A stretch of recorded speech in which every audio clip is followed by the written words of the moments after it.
করছেন 2018 বিধানসভা নির্বাচনের পর বিজেপি এবং আইপিএফটি জোট সরকারে আসার পর আমাদের চাকরিচ্যুত শিক্ষকদের পরিবারের উপর এবং চাকরিচ্যুত শিক্ষকদের উপরে যেভাবে এলাকার সমাজদ্রোহীরা আক্রমণ সংঘটিত করছে, বিগত 2 মাসের মধ্যে প্রায় ধরুন 18 থেকে 20 জন আমাদের শিক্ষক শিক্ষিকারা বাড়িতে অ্যাটাক করেছে, তারা হসপিটালাইজ হয়েছে। তাদের এগেইনস্টে যেসব সমাজদ্রোহীরা আক্রমণ সংঘটিত করেছে তাদের এগেইনস্টে মামলা করা হয়েছে, কিন্তু আজ অব্দি টিল টুডে একটা সমাজদ্রোহীদেরকে পুলিশ গ্রেফতার করেনি। পুলিশ এটা নীরব দর্শক ভূমিকা পালন করছে।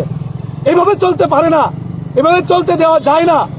শিক্ষকরা এমনি 20 মাস যাবৎ বেতনহীন, তারপরে যদি এলাকার সমাজদ্রোহীরা যদি এভাবে শিক্ষকদের উপরে, শিক্ষকরা লোন নিয়ে ধার দেনা নিয়ে ছোট মোটো ব্যবসা করেছে। চম্পকনগরে এক শিক্ষক, উপজাতি শিক্ষক, তার দোকান মাংসের দোকান জ্বালিয়ে দিয়েছে। উদয়পুরে এক শিক্ষক তার জেরক্সের দোকান জ্বালিয়ে দিয়েছে।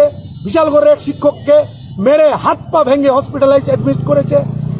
চরিলামে এক শিক্ষিকার বাড়িতে আপনারা দেখেছেন, উনার বাড়ি ঘর, উনার দুটো দুধের গরু, সেই গরুটাকে জ্বালিয়ে দিয়েছে। এতটুক নৃশংস।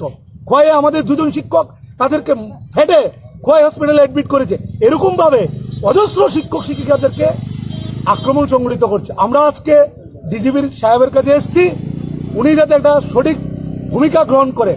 এমনিতেই আমরা, আপনারা জানেন, আজকে 20 মাস যাবৎ কোনো ধরনের বেতন নেই, পরিবারগুলো ভীষণ আর্থিক সংকটের মধ্যে আছে। তারপরে যদি এভাবে আক্রমণ সংঘটিত হয় তাহলে তারা কোথায় যাবে, কোথায় আশ্রয় যাবে? পুলিশের কাছে গিয়ে পুলিশের কাছে যাচ্ছে, কিন্তু পুলিশ সেই ধরনের কোঅপারেশন করছে না। আমি আবারও বলছি, একটা আসামি এখন অব্দি গ্রেপ্তার হয়নি। প্রত্যেকটির এগেইনস্টে মামলা হয়েছে। যারা যেখানে আহত হয়েছে সেখানকার লোকাল পিএসএ, তাদের এগেইনস্টে মামলা হয়েছে। আপনারা দেখেছেন ধর্মনগরে এক শিক্ষক,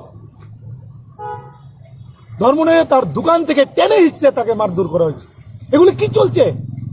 আমরা তার একটা বিচারের জন্য সঠিক দেখছি আজকে ডিজি সাহেব কি পদক্ষেপ নেয়, তার বিষয়ে আজকে আশা। আরেকটা যে বিজয়দা বলল যে আপনারা বিভিন্ন সময় দেখছেন আমরা গণতান্ত্রিক পদ্ধতিতে যখন আমরা আন্দোলনে যাচ্ছি বা এজিটেশনে যাচ্ছি, পুলিশ আমাদের বিরুদ্ধে ইন্টেনশনালি আমাদেরকে কতগুলি মামলায় জড়িয়ে দিচ্ছে। তো এইগুলি যাতে অবিলম্বে উইথড্র করা হয়, এসব বিষয়ে আজকে আমাদের ডেপুটেশন।